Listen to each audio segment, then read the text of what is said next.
नाभिक के अलावा कोशिका के किस कोशिकांग में डीएनए होता है? आपसे पूछा जा रहा है कि नाभिक के अलावा कोशिका के किस कोशिकांग में डीएनए मौजूद होता है। तो इस प्रश्न का हमारा राइट आंसर क्या हो जाएगा? नाभिक के अलावा कोशिका के किस कोशिकांग में आपको डीएनए मिलेगा?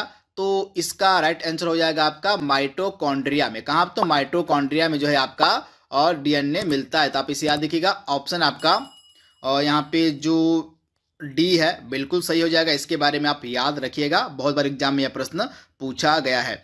इसके अलावा डीएनए का फुल फॉर्म क्या होता है, ये भी कई बार एग्जाम में पूछ लिया था, तो मैं आपको बता देता हूँ। डीएनए का फुल फॉर्म होता है डीऑक्सी राइबोन्यूक्लिक एसिड। तो इसका फुल फॉर्म भी आप याद रखिएगा। डीएनए का पूरा नाम होता है डीऑक्सी राइबोन्यूक्लिक एसिड। तो इसके बारे में आप याद रखिएगा। इसका फुल फॉर्म आपसे एग्जाम में पूछा जा सकता है। इसके अलावा आपका जो माइटोकॉन्ड्रिया है, माइटोकॉन्ड्रिया के अलावा हरित लवक यानी कि आपका जो क्लोरोप्लास्ट होता है, इसके भी कोशिकांग में डीएनए पाया जाता है। तो इसके बारे में भी आप याद रखिएगा। अगला प्रश्न आपके सामने है जो कि इंपॉर्टेंट बहुत ही ज़्यादा है। और सौर ऊर्जा एटीपी में किस में बदलती है? आपसे पूछा जा रहा है कि जो सौर ऊर्जा होती है वह एटीपी में किस में बदलती है। तो आप ध्यान से याद कर लीजिएगा। जो सौर ऊर्जा होती है वह एटीपी में बदलती है आपकी क्लोरोप्लास्ट में। कहाँ? तो क्लोरोप्लास्ट में जो आपकी सौर ऊर्जा होती है वह एटीपी में बदलती है। तो इसके बारे में आपको याद रखना है। ऑप्शन आपका यहाँ पे जो बी है बिल्कुल सही हो जाएगा, क्लोरोप्लास्ट। तो इसके बारे में आप याद रखिएगा। अगला प्रश्न आपके सामने है मानव शरीर की कोशिकाओं में पाए जाने वाले गुणसूत्र जोड़ों की संख्या आपसे पूछी जा रही है। तो आप ध्यान से याद कर लीजिएगा। यहाँ पे गुणसूत्र जोड़ों की बात हो रही है। तो यहाँ पे जो गुणसूत्र जोड़ हैं टोटल मानव शरीर में कितने पाए जाते हैं? तो टोटल आपके गुणसूत्र जोड़ों की संख्या होती है 23। अगर हम टोटल गुणसूत्र की बात करें तो टोटल आपके हो जाएंगे 2n, यानी कि आपका हो जाएगा 2 इंटू 23 आप इक्वल टू आपका 46। यानी कि मानव शरीर में अगर कुल गुणसूत्रों की बात हो तो 46 आपके गुणसूत्र होते हैं मानव शरीर में। लेकिन केवल जोड़ी की बात हो तो 23 जोड़े गुणसूत्र आपके मानव शरीर में मिलते हैं। तो इसके बारे में आपको याद रखना है। बहुत बार एग्जाम में प्रश्न यहाँ से देखने को मिला है, तो इसके बारे में आप याद रखिएगा। इसके बाद प्रश्न हमारा ऑप्शन सी यहाँ पे बिल्कुल सही है। 23 जोड़े गुणसूत्र जो होते हैं आपके मानव शरीर की कोशिकाओं में होते हैं। तो इसके बारे में आप याद रखिएगा। इसमें से आप ध्यान से याद कर लीजिएगा। जो 23वां जोड़ा होता है आपका याद रखिएगा, पुरुषों और महिलाओं में जो 23वां जोड़ा होता है, स्त्रियों में आपका जो गुणसूत्रों का 23वां जोड़ा होता है, आप ध्यान से याद कर लीजिएगा। यहाँ पे 23वां जोड़ा, जो गुणसूत्रों का 23वां जोड़ा होता है, यहाँ पे महिला हो गया आपका वीमेन कर लीजिए और यहाँ पे मेन कर लीजिए। तो महिलाओं में जो गुणसूत्र का 23वां जोड़ा होता है वो होता है XX, और पुरुषों में जो होता है आपका 23वां जोड़ा क्या होता है? तो 23वां जोड़ा होता है XY। इनका मतलब क्या हो गया यहाँ पे? तो जो 23वां जोड़ा होता है, इसी 23वें जोड़े से ही लिंग का निर्धारण होता है। इसी 23वें जोड़े को ही हम क्या कहते हैं? तो इसी 23वें जोड़े को ही हम कहते हैं लिंग गुणसूत्र। तो इसके बारे में भी आपको याद रखना है। जो आपका 23वां जोड़ा होता है उसको हम लिंग गुणसूत्र कहते हैं। तो इसके बारे में भी आपको याद रखना है। इसके अलावा आपके जो 22 इससे पहले आपके जोड़े थे, 22 जोड़े तो दोनों में समान होते हैं, परंतु आपका जो 23वां जोड़ा होता है वह पुरुष में अलग होता है और महिलाओं में अलग होता है। जो गुणसूत्र का 23वां जोड़ा होता है महिलाओं में XX होता है और पुरुषों में आपका होता है XY। इसी कारण से इसको हम 23वें जोड़े को लिंग गुणसूत्र भी कहते हैं। तो इसके बारे में आप याद रखिएगा, एग्जाम में यहाँ से प्रश्न देखने को मिल सकता है। तो ऑप्शन आपका सी यहाँ पे बिल्कुल सही हो जाएगा, 23 जोड़ा। अगला प्रश्न आपके सामने है। दोस्तों यदि आप ग्रुप डी की प्रिपरेशन करें दोस्तों तो आपके लिए कुछ महत्वपूर्ण ई बुक मैंने बनाया है जो निश्चित तौर पे आपको ले लेना चाहिए। दोस्तों मैथ का मैंने 500 क्वेश्चन का गेस्ट पेपर रेडी किया है specially for railway group D examination 2022 के लिए स्पेशल एडिशन इसे रेडी किया गया है। कंप्लीट 500 क्वेश्चन को आप पूरा प्रिपेयर कीजिए, प्रैक्टिस कीजिए, जो मैंने यहाँ पे रेडी किया with complete solution and trick के साथ आपको मिलेगा आपके प्रैक्टिस के लिए बहुत बेहतरीन। और सर दोस्तों जीके के जितने भी टॉपिक बनते हैं उन सभी को एक साथ आपका पूरा जीके स्टडी जीके बाहर जाएगा नहीं, अप्रोक्सीमेटली 10 नंबर के आपके परीक्षा में पूछे जाते हैं, तो सब कुछ आप इसी से कवर कर पाएंगे। ये दोनों ई बुक बहुत इंपॉर्टेंट है। एंड साइंस का पोर्शन दोस्तों इसके लिए स्पेशली मैंने 1001 क्वेश्चन जो अति संभावित जो बार बार क्वेश्चन रिपीट किया गया है, इस ई बुक को मैंने रेडी किया है स्पेशली फॉर ग्रुप डी आपकी परीक्षाओं के लिए। और इन सभी प्रश्नों के डिटेल के साथ मैंने इस ई बुक में आपके लिए डिलीवरी दी है जो आपको बहुत हेल्प करेगा। बस फटाफट लेके आपको रिवीजन स्टार्ट करना है। दोस्तों इन सभी ई बुक्स के लिंक आपको डिस्क्रिप्शन बॉक्स में मिल जाएंगे, फटाफट ले लीजिए और सारे के प्रैक्टिस और इन सभी का रिवीजन स्टार्ट कीजिए। तो लिंक डिस्क्रिप्शन बॉक्स में इसका मिल जाएगा। जीवों में अत्यधिक विविधता का कारण क्या होता है? तो आप ध्यान से याद कर लीजिएगा। जीवों में अत्यधिक विविधता का कारण होता है उत्परिवर्तन। क्या होता है? तो उत्परिवर्तन जो होता है वो जीवों में अत्यधिक विविधता का कारण होता है। तो ऑप्शन आपका सी यहाँ पे बिल्कुल सही हो जाएगा, उत्परिवर्तन। तो इसके बारे में आप याद रखिएगा। अगला प्रश्न आपके सामने है, निम्न में से किसमें लिंग गुणसूत्र नहीं पाए जाते हैं? यानी कि दिए गए 4 ऑप्शंस में से किसमें लिंग गुणसूत्र नहीं पाए जाते हैं, आपसे पूछा जा रहा है। तो कुछ सरीसृप्स होते हैं, कुछ रेप्टाइल्स होते हैं, आप ध्यान से याद कर लीजिएगा। कुछ रेप्टाइल्स होते हैं जिनमें जो है आपका लिंग गुणसूत्र नहीं पाया जाता है, जैसे आपका छिपकली हो गया, छिपकली के अलावा मगरमच्छ हो गया, इनमें जो है आपका लिंग गुणसूत्र नहीं पाया जाता है। ये सभी जो जीव होते हैं इनमें जो लिंग का निर्धारण होता है वो पर्यावरणीय ताप के द्वारा होता है। तो इसे भी आप याद रखिएगा। जैसे कुछ रेप्टाइल मैंने आपको बताया, जैसे छिपकली हो गया, मगरमच्छ हो गया, इनमें जो है लिंग का निर्धारण जो होता है वो पर्यावरण के ताप के द्वारा होता है। तो इसके बारे में आप याद रखिएगा। तो इस प्रश्न का हमारा राइट आंसर क्या हो जाएगा? छिपकली में लिंग गुणसूत्र नहीं पाया जाता है। तो आप इसे याद रखिएगा। अगला प्रश्न आपके सामने है, पादप कोशिका जंतु कोशिका से किस प्रकार भिन्न होती है? आपसे पूछा जा रहा है कि जो पादप कोशिका होती है वह जंतु कोशिका से किस प्रकार भिन्न होती है। तो किस प्रकार भिन्न होती है? तो आप ध्यान से याद कर लीजिएगा। जो आपकी पादप कोशिका होती है उसमें मिलता है कोशिका भित्ति। इंपॉर्टेंट प्रश्न है। पादप कोशिका में जो है आपकी कोशिका भित्ति पाई जाती है, परंतु जंतु कोशिका में कोशिका भित्ति का अभाव होता है। तो ऑप्शन आपका बी यहाँ पे बिल्कुल सही हो जाएगा। पादप कोशिका में कोशिका भित्ति पाई जाती है, परंतु जंतु कोशिका में कोशिका भित्ति का अभाव पाया जाता है। तो ऑप्शन आपका बी यहाँ पे बिल्कुल सही हो जाएगा। कोशिका भित्ति जो है आपकी पादप कोशिका में पाई जाती है, इस प्रकार से जंतु कोशिका से भिन्न होती है, क्योंकि जंतु कोशिका में आपकी कोशिका भित्ति नहीं पाई जाती। तब इसे ध्यान से याद कर लीजिएगा। ऑप्शन आपका बी यहाँ पे 100% सही जवाब हो जाएगा।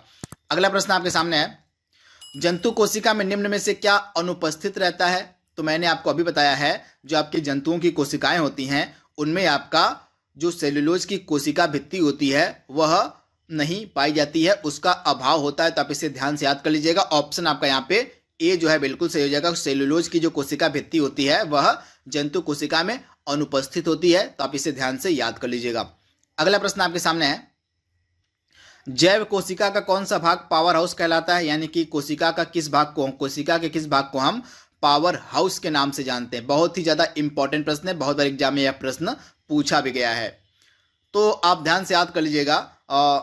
पावर हाउस हम किसे कहते हैं कोशिका का? तो जैव कोशिका का पावर हाउस कहा जाता है माइटोकॉन्ड्रिया को। तो किसको हम कहते हैं? तो माइटोकॉन्ड्रिया को जो है हम जैव कोशिका का पावर हाउस कहते हैं। तो ऑप्शन आपका जो यहाँ पे सी है बिल्कुल सही हो जाएगा। जो माइटोकॉन्ड्रिया होता है, माइटोकॉन्ड्रिया में ही ऑक्सीजन की उपस्थिति में भोजन का जो विखंडन होता है वह होता है, तथा उसी के द्वारा जो ऊर्जा मुक्त होती है वो एटीपी के फॉर्म में यहाँ पर संचित रहती है। तो इसे आप याद रखिएगा। जो माइटोकॉन्ड्रिया होता है, माइटोकॉन्ड्रिया में ऑक्सीजन की उपस्थिति में भोजन के विखंडन से जो ऊर्जा मुक्त होती है वह एटीपी के फॉर्म में, किस फॉर्म में?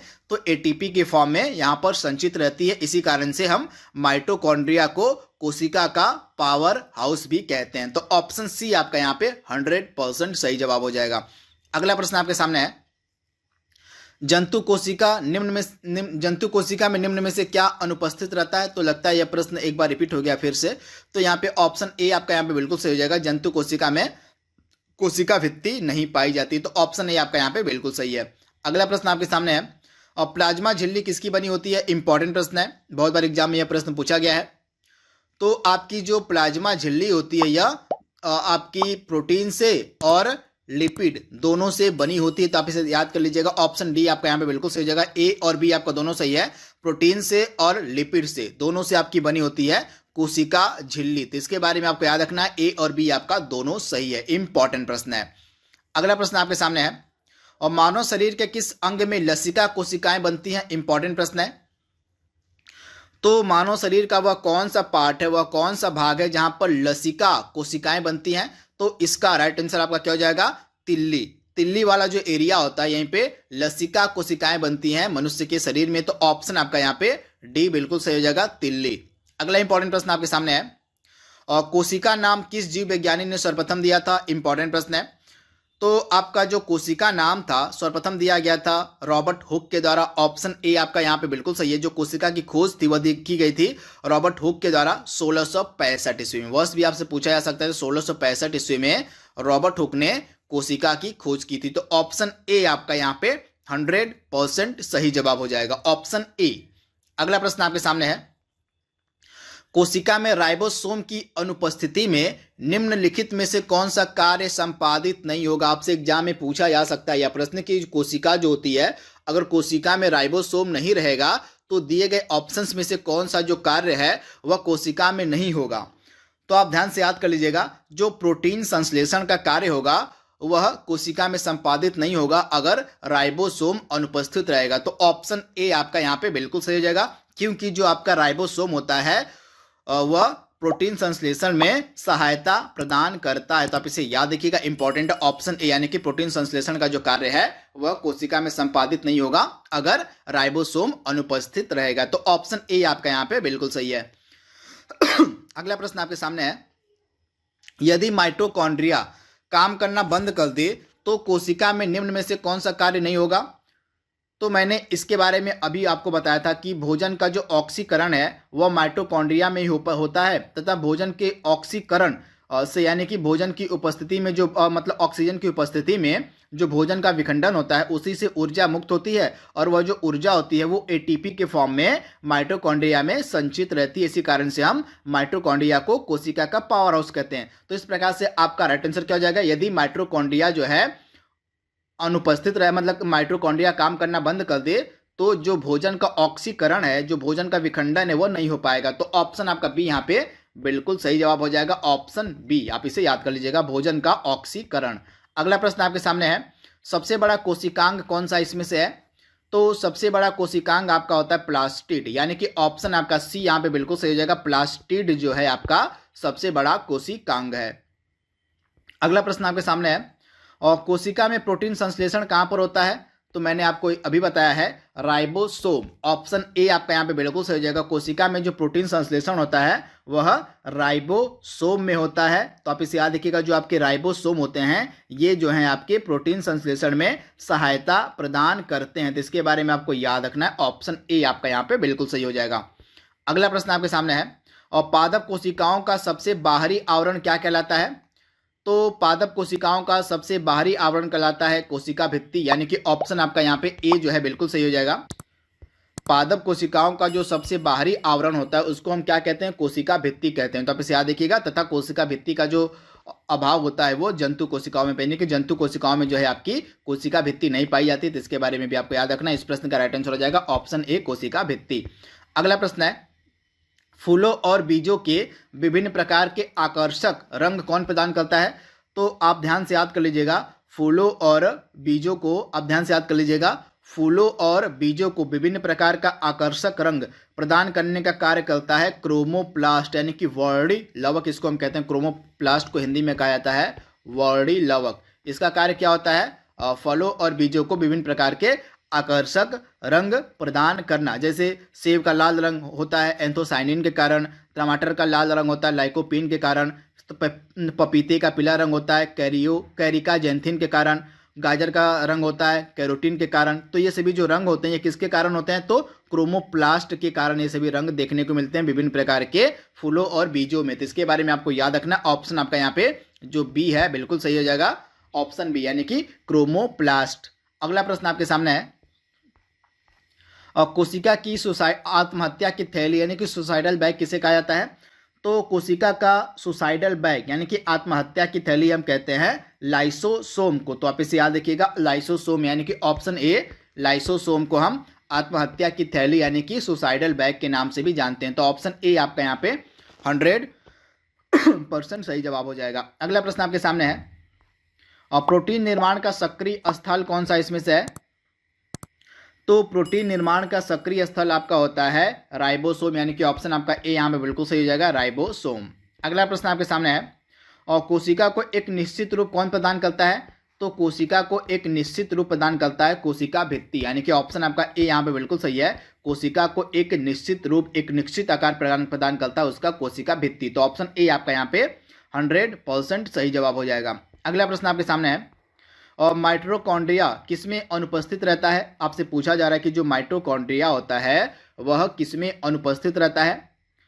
तो दिए गए ऑप्शंस में से आपका जो जीवाणु है, आप याद कर लीजिएगा, जीवाणु में जो है आपका माइटोकॉन्ड्रिया जो है वह अनुपस्थित रहता है। तो ऑप्शन आपका यहाँ पे जो ए है वो बिल्कुल सही हो जाएगा, माइटोकॉन्ड्रिया। इसके अलावा आपके जो नील हरित शैवाल होते हैं उनमें भी आपका जो माइटोकॉन्ड्रिया होता है वह अनुपस्थित रहता है। इसे भी आप याद रखिएगा, जो माइटोकॉन्ड्रिया होता है जीवाणु और नील हरित शैवाल में जो है अनुपस्थित रहता है। इसके अलावा जितने भी सजीव पादप और जंतु कोशिकाएं होती हैं उनमें जो है आपका माइटोकॉन्ड्रिया पाया जाता है, लेकिन आपका जीवाणु और नील हरित शैवाल में माइटोकॉन्ड्रिया नहीं पाया जाता। तो ऑप्शन ए आपका यहाँ पे बिल्कुल सही हो जाएगा। माइटोकॉन्ड्रिया को हम कहते हैं कोशिका का पावर हाउस, तो आप इसे याद रखिएगा। तथा आपका जो माइटोकॉन्ड्रिया होता है यह केवल यूकैरियोटिक कोशिका में ही पाया जाता है। तो आप इसे याद रखिएगा, जो आपका माइटोकॉन्ड्रिया होता है यह केवल यूकैरियोटिक कोशिकाओं में ही पाया जाता है। इसके बारे में आप याद रखिएगा। यूकैरियोटिक कोशिकाओं के बारे में हम आगे के प्रश्न में डिस्कस करेंगे। इससे रिलेटेड प्रश्न मैंने आगे के स्लाइड में सम्मिलित किया हुआ है। अगला प्रश्न आपके सामने है, और डीएनए का जो डबल हेलिक्स मॉडल था इसका प्रतिपादन किसने किया था? इंपॉर्टेंट प्रश्न है, बहुत बार एग्जाम में यह प्रश्न रिपीट हुआ है। तो डीएनए का जो डबल हेलिक्स मॉडल है इसको हम कहते हैं, हिंदी में क्या कहते हैं? तो इसको हम कहते हैं डीएनए की द्विकुंडलित संरचना, यानी कि डबल हेलिक्स मॉडल। डीएनए की द्विकुंडलित संरचना का जो सिद्धांत यह प्रतिपादित किया गया था जेम्स वाटसन तथा क्रिक के द्वारा। किसके द्वारा? तो जेम्स वाटसन तथा फ्रांसिस क्रिक ने जो है 1953 में, कब? तो 1953 में जो है डीएनए की द्विकुंडलित संरचना को प्रस्तुत किया था, जिसके कारण इन दोनों लोगों को, इन दोनों वैज्ञानिकों को 1962 में नोबेल पुरस्कार से भी सम्मानित किया गया था। तो ऑप्शन आपका सी यहाँ पे बिल्कुल सही जवाब हो जाएगा। इसके बारे में आप याद रखिएगा। इसके बाद अगला इंपॉर्टेंट प्रश्न, बहुत ही ज़्यादा इंपॉर्टेंट है, और यहाँ पे आप देख रहे हैं केंद्रक की खोज किसके द्वारा की गई थी? बहुत बार एग्जाम में यह प्रश्न पूछा गया है। तो यहाँ पे न्यूक्लियस यानी कि केंद्रक की बात हो रही है। तो न्यूक्लियस की खोज सर्वप्रथम बार की गई थी 1831 में। किसके द्वारा? तो रॉबर्ट ब्राउन के द्वारा। तो ऑप्शन आपका सी यहाँ पे बिल्कुल सही हो जाएगा। रॉबर्ट ब्राउन के द्वारा कोशिका का जो केंद्रक होता है उसकी खोज की गई थी। तो इसके बारे में आपको याद रखना है, इंपॉर्टेंट प्रश्न है। तथा आपका जो केंद्रक होता है इसको हम कोशिका का नियंत्रण केंद्र भी कहते हैं। कोशिका का जो नियंत्रण केंद्र होता है वो केंद्रक ही होता है। तो इसके बारे में आप याद रखिएगा, इंपॉर्टेंट है, बहुत बार एग्जाम में यह प्रश्न पूछा गया है। इसके बाद जो अगला प्रश्न आपके सामने है, सबसे छोटी कोशिका आपसे पूछी जा रही है किसकी होती है? तो सबसे छोटी जो कोशिका होती है आपकी होती है माइकोप्लाज्मा की। आप ध्यान से याद कर लीजिएगा, जो माइकोप्लाज्मा होता है यह एक प्रकार का परजीवी जीवाणु होता है तथा इसकी जो कोशिका होती है वह सबसे छोटी मानी जाती थी। इसे भी आप याद रखिएगा। यहाँ पे माइकोप्लाज्मा एक प्रकार का परजीवी जीवाणु होता है। किस प्रकार का? तो यह एक प्रकार का परजीवी जीवाणु होता है जिसकी कोशिका सबसे छोटी है पूरे संसार में। और पूरे संसार की अगर हम बात करें जीव जंतुओं को मिलाकर सबको, तो सबसे बड़ी कोशिका होती है शुतुरमुर्ग के अंडे की। इसे भी आप याद रखिएगा, शुतुरमुर्ग के अंडे की जो कोशिका होती है वह पूरे संसार में सबसे बड़ी कोशिका मानी जाती है, और संसार की सबसे छोटी कोशिका मानी जाती है माइकोप्लाज्मा की, जो कि एक प्रकार का परजीवी जीवाणु होता है। इसके बारे में भी आपको याद रखना है। इसके बाद अगला प्रश्न आपके सामने है, और गुणसूत्र शब्द का सर्वप्रथम प्रयोग किसने किया था? इंपॉर्टेंट प्रश्न है। तो गुणसूत्र शब्द का जो पहली बार प्रयोग किया गया था वाल्डेयर के द्वारा। ऑप्शन आपका ए यहाँ पे बिल्कुल सही, वाल्डेयर ने जो है सर्वप्रथम बार गुणसूत्र शब्द का प्रयोग किया था। तो आप इसे याद कर लीजिएगा। अगला प्रश्न आपके सामने है, निम्नलिखित में से कौन सा कथन प्रोकैरियोटिक कोशिका के संबंध में सही दिया गया है? मैं आपको बता दूं कि जो कोशिका होती है उसको दो भागों में विभाजित किया जाता है। एक होती है आपकी प्रोकैरियोटिक कोशिका और दूसरी होती है आपकी यूकैरियोटिक कोशिका। तो इसके बारे में भी आपको याद रखना है। यहाँ पे आपका प्रोकैरियोटिक के बारे में बात हो रही है, तो इसके बारे में जो कथन दिया गया है उसमें से आपको बताना कि कौन सा सही दिया गया है कथन। तो इसको देख लेते हैं। तो प्रोकैरियोटिक कोशिका में स्पष्ट केंद्रक का अभाव होता है। तो पहला कथन आपका बिल्कुल सही दिया गया। जो आपकी प्रोकैरियोटिक कोशिका होती है उसमें स्पष्ट केंद्रक का अभाव देखने को मिलता है। इसके बाद इसमें यानी कि प्रोकैरियोटिक कोशिका में केंद्रक झिल्ली और केंद्रिका अनुपस्थित होते हैं। तो यह भी कथन आपका बिल्कुल सही दिया गया है। जो आपकी प्रोकैरियोटिक कोशिका होती है इसमें केंद्रक झिल्ली और केंद्रिका अनुपस्थित होते हैं। तो इसके बारे में भी आप याद रखिएगा। और इसके बाद जो आपकी प्रोकैरियोटिक कोशिका होती है उसमें गुणसूत्रों की संख्या केवल एक ही होती है। तो यहाँ पे जो तीनों कथन यहाँ पे दिए गए हैं बिल्कुल ही सही दिए गए, यानी कि प्रोकैरियोटिक कोशिकाओं के बारे में जितने भी यहाँ पे कथन दिए गए हैं ये आपके सही हैं, तो इसके बारे में अभी आपको याद रखना है। तथा इस प्रकार की जो कोशिकाएं होती हैं यानी कि प्रोकैरियोटिक जो कोशिकाएं होती हैं ये आपकी जीवाणु तथा नील हरित शैवाल में पाई जाती हैं, जिसके बारे में आपको याद रखना है। इस प्रकार की जो कोशिकाएं होती हैं ये जीवाणु और नील हरित शैवाल में पाई जाती हैं, जिसके बारे में भी आपको याद रखना है, भूलना नहीं है। अगला प्रश्न आपके सामने है, मानव शरीर में पाई जाने वाली सबसे बड़ी कोशिका। यहाँ पे मानव शरीर की बात हो रही है, यहाँ पे संसार की, पूरे संसार की बात नहीं हो रही है, सिर्फ मानव शरीर की बात हो रही है कि मानव शरीर में पाई जाने वाली सबसे बड़ी कोशिका क्या होती है। मैंने संसार की सबसे बड़ी कोशिका आपको बताई थी, शुतुरमुर्ग के अंडे की होती है। पूरे संसार की अगर बात हो तो पूरे संसार में सबसे बड़ी कोशिका होती है शुतुरमुर्ग के अंडे की, और पूरे संसार में सबसे छोटी कोशिका होती है माइकोप्लाज्मा नामक परजीवी जीवाणु की। लेकिन यहाँ पे मानव शरीर की बात हो रही है, तो मानव शरीर में पाई जाने वाली सबसे बड़ी कोशिका कौन सी है? तो मानव शरीर में पाई जाने वाली सबसे बड़ी कोशिका होती है अंडाणु की कोशिका। अंडाणु यानी कि ओवम की जो कोशिका होती है वो सबसे बड़ी कोशिका होती है जो मानव शरीर में पाई जाती है, तो इसके बारे में आपको याद रखना है, भूलना नहीं है। वहीं मानव शरीर की सबसे लंबी कोशिका, यहाँ पे तो बड़ी कोशिका की हमने बात की, लेकिन सबसे लंबी कोशिका की अगर बात हो तो मानव शरीर की सबसे जो लंबी कोशिका होती है वो तंत्रिका तंत्र के न्यूरॉन की होती है। तो दोनों आप क्या रखोगे, लंबी पूछ ले तो न्यूरॉन हो जाएगा, और सबसे बड़ी पूछ ले तो अंडाणु की कोशिका जो है सबसे बड़ी होती है मानव शरीर में, तो इसके बारे में भी आपको याद रखना है, भूलना नहीं है। इसके बाद जो अगला प्रश्न आपके सामने है वो दिया गया है, और कोशिका के अध्ययन को हम क्या कहते हैं?